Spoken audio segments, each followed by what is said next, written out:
All right, video's rolling. I need to go get another lock. Oh, we have so many looks out here already. All right, hey, take a look. Servus. Grüezi.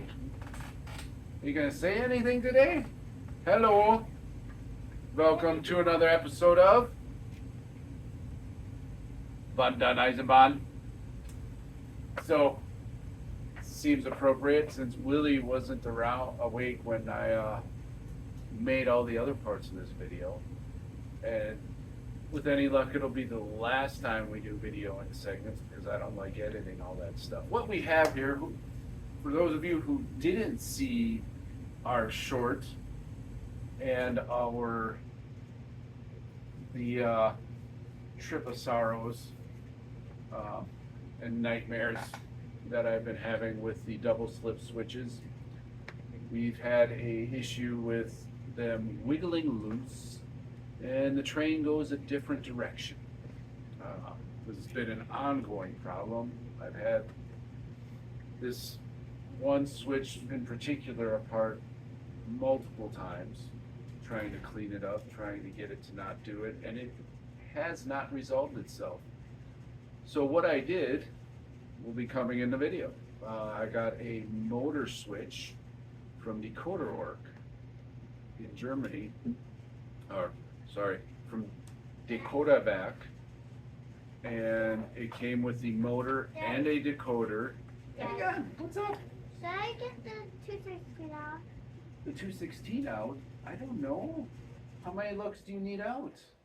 Well, I want a train to run on that lane, but Well, I got that part. all right, so we're gonna cut to the video. I don't remember exactly what I recorded because this was about a week ago. No, well, almost a week ago, 5 days ago. Don't much remember yesterday, much less 5 days ago. So, and we'll come back with another video here in a minute after all the other video plays, if I'm remembering rightly what's in there.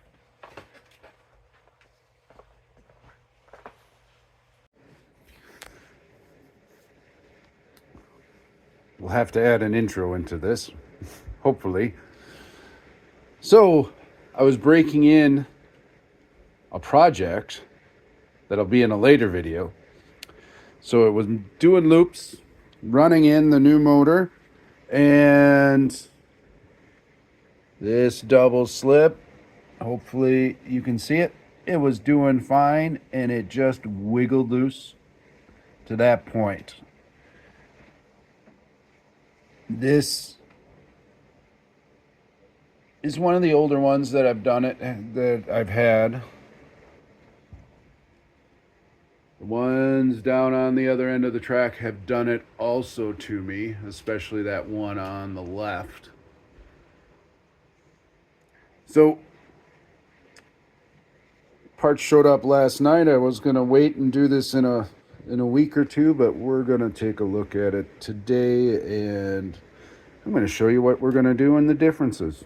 We're going to do a conversion from the magnetic motor to the motor, or the magnetic driven impulse switch to the quick fast switch to a servo.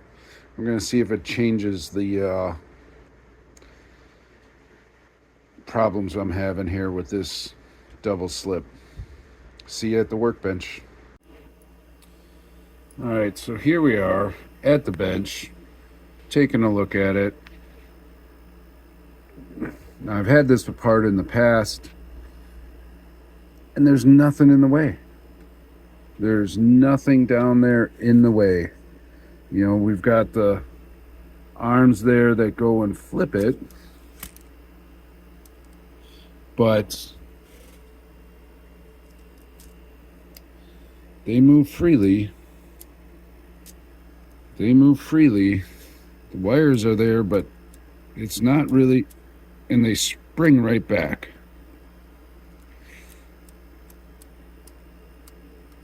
Move them down, they spring right back.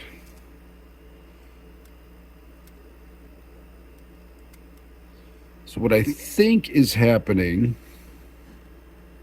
and I don't want to take this apart because that is a big mess, pain in the butt to take it apart and put it back together properly.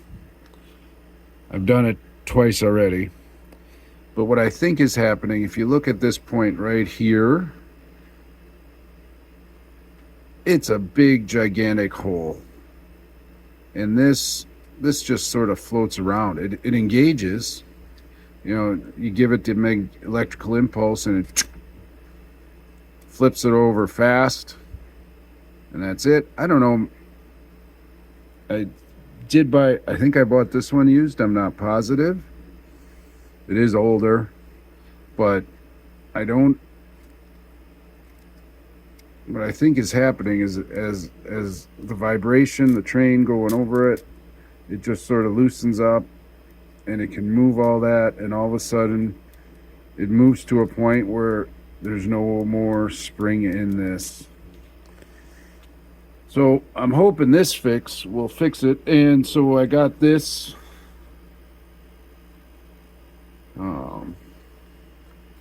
yeah, we'll show the English side. I don't like that it's only downloadable, but I get it. I prefer to deal with paper copies, so I'll get it and I'll print it. But there is the new switch motor, and look how tiny. There it is. That is. It's like 1/3 the size of the one that's on here. I'll take another picture of it when it comes in. And a decoder, because the protocols are probably different for switching it. And we'll pause here for a second, and I'm going to take my decoder out and the thing, and that'll let me put that decoder someplace else. There's a bonus. So as I was taking it apart, it just moved to a point where there's no spring pressure. And they all just float about, go wherever they want to go. So that's what happens. It floats and it moves, and all of a sudden there's no spring tension left on that, and we get this random thing of trains going off the track. And actually, that ran right into where Willie had his parade of trucks set up. So, I didn't. Let's see if we can zoom in on that, if there's enough light over there. Whoa. You can see there's a bunch of alpha and some trucks on the ground. That was kind of the sucky. And I'm going to flip it over and we'll be back. Alright, so there's the two next to each other, and you can see the size of that adjustment. Look at that. Is it focusing? Took my glasses off so I could do detail work better. No, so one thing I did do on this is I think I got this way. Maybe soldered the lights directly into track power. Eventually that's going to change. We're not going to have that, because once we go permanent, we're going to have lights powered separately. So all the power from the CS3 is going to come from the for the locomotives, and we're going to have everything else on extra power circuits. Until then, this is what we got. Now I'm going to go download the instructions and we'll come back when we get to the next part. But yeah, that's a big difference. This motor does not just fit right in. I think I have to cut this little notch out here to get it to go on. We'll have to take a look and see. So there we have our decoder. The motor's installed. I made a mistake. I lifted it up. I thought I could be gentle and not move anything. Yeah, well, I bumped it and everything fell apart and I got pretty upset. I'm surprised I still have all the pieces, or I hope I have all the pieces. I installed this. The one issue I had is the hole for where the mechanism goes on was a little bit too small. I haven't looked at enough 3D printing. I think they're 3D printing these. I don't know. But the little hole in here that goes on the mechanism tab is a little too small, so I had to sit with the X-Acto and carve it out a bit to attach. And then the other frustrating part is they had little torque screws. Luckily I had that kit so I could get in there and tighten them up. Sorry for moving the camera so fast. To attach our decoder, you get a little round piece of 3M two-sided tape, foam. I don't know what it is, 1/16 of an inch thick maybe. So it's going to glue on like that, and then the decoder is formed to just fit like that. And our two power wires are right here. Oops. They give you this, so we're gonna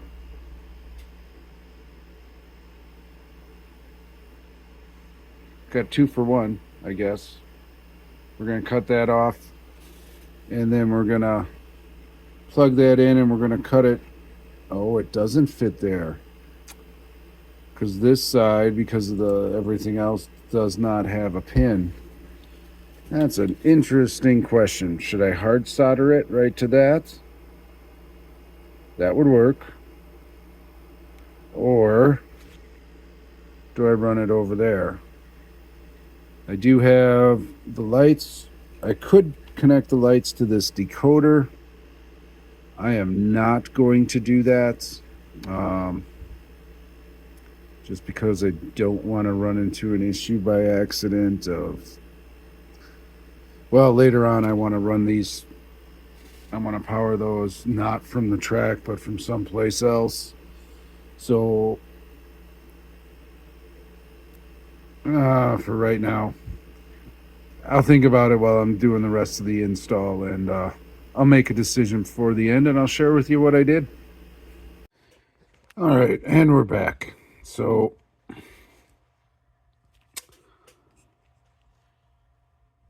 I organized my parts into a bucket, or it was actually a round pill container.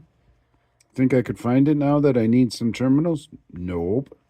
So I'm just reusing the old ones. And what I did is some ugly solder work. Well, the original solder work wasn't that good either, but we still had those on there, so I just soldered that on. Got it a little bit too hot, but we've got a connection.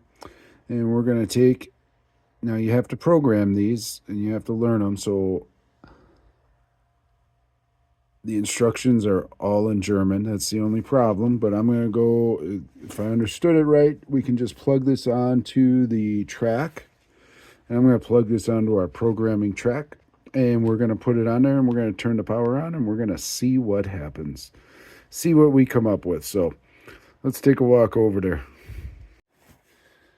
And I think I might like this horizontal application for the CS3 a little bit better. Maybe we'll have maybe more of a 45 would be best, but I think maybe we're gonna have Opa do something about that next time he's here.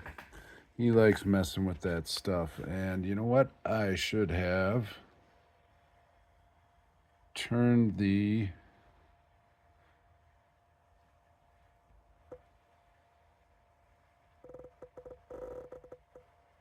whoa, there we go. That's a little too crazy. All right, well, we'll just keep it like this and we'll see what happens. I'm trying to hold it steady here. All right, we're in stop mode right now, so let's take it out of stop mode. We have our double slip connected to our programming track.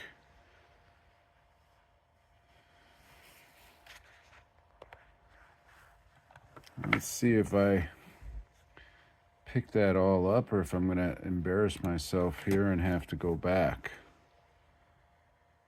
So we have this.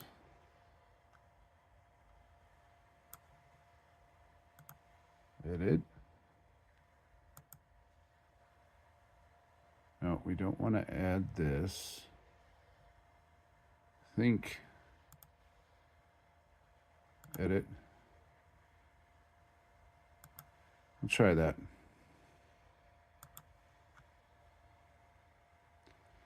Don't remember if it was set to work with MFX or not.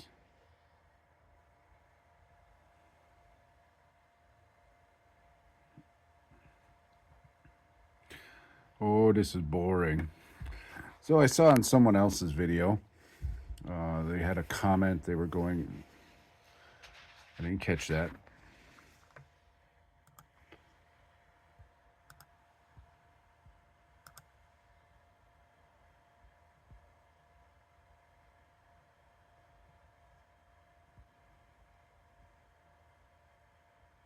So they were, please do not stop. Da, da, da, da, da, da. No new items found. Yeah, that's what I thought it said. So add article. No. Edit article list.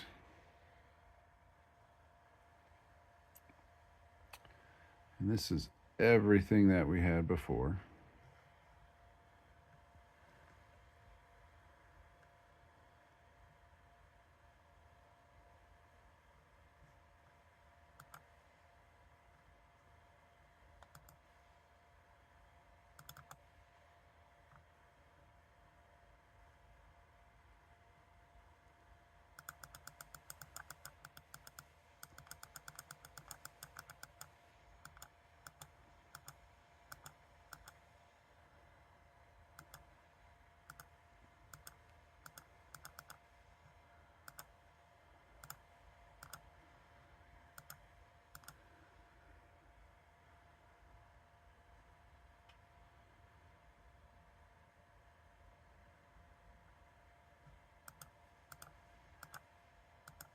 I don't remember having 20 and 21 before. And let's change the angle so I can see. You know, I should have just done this without trying to embarrass myself. Figure it out and then come back and showing you. All right, back to the video. So the one thing I did finally had some problems getting it to program because I could not figure out what the switch was. There's a switch on here, so you go in, add the track, come up, and when you push this button, it self-assigns an address. And I, for the life of me, could not figure that out. Because it looks like a bridge. Does not look like a switch. And then I came over here and I figured out I'm going to try and push it, and I can't get my sausage fingers in there, so I got in there with the screwdriver. I'm not going to do it now because I don't know what that's going to do. But you push that switch for a second and you release it, and then you do it a second time and release it, and then I clicked out of edit screen and I added that double slip into the just onto the trackboard here, and the first time I hit it nothing happened, and the second time I hit it nothing happened, and I'm like, oh no, what did I do now? And then I hit it a third time and it did that.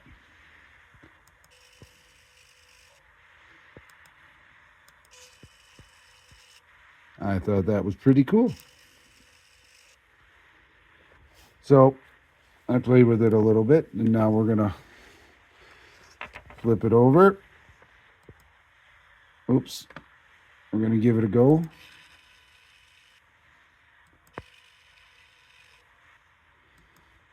And you can go into the settings.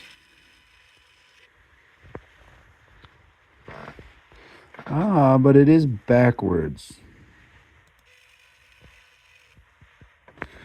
I wonder why that is. So that, according to the diagram, is the picture is. Oh, that's going to be confusing. I'm going to have to do some research to figure out. But right now we are in the round position, red position, and there that shows we're in the straight position. So, oh, that's troublesome. But we are going to throw this back out here because I want to bring Willie out tomorrow and we want to make a short. So, I want to make a short. We'll see how it goes with him before school. Anyway, thanks for tuning in, guys. I think this is working. I'm going to come back once I have it on there and I have a train run over it a couple of times too, I suppose. All right, and we're back. I hope you enjoyed all of that. Probably run test lux over that switch 100 times since then, and it has not moved. It's staying in the position it's switched to. The one difficulty I am having is in the CS3 with that decoder, it's reversed. And I'm going to contact the manufacturer. I'm assuming there's a CV that can get changed, but when we come to technical German, I've got a little bit of a learning disability. I can have a conversation all day long with somebody in German, but when we get into technical things, like I couldn't tell you what a piston ring is in German. But yeah, we're there. The switch works. It works great. Works, how to change. So back to the CS3, it switches, but when this says in the round position, we're actually in the straight position, and vice versa. When it says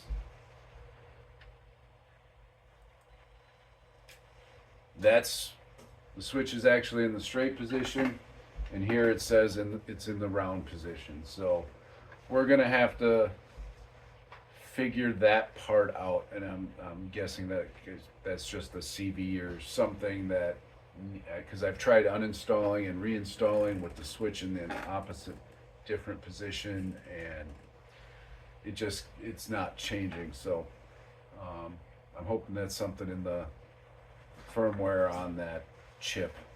So with that, thanks for watching. Hope you picked something up out of it, and we'll talk to you later. Tschüss. Vorsicht bei der Abfahrt.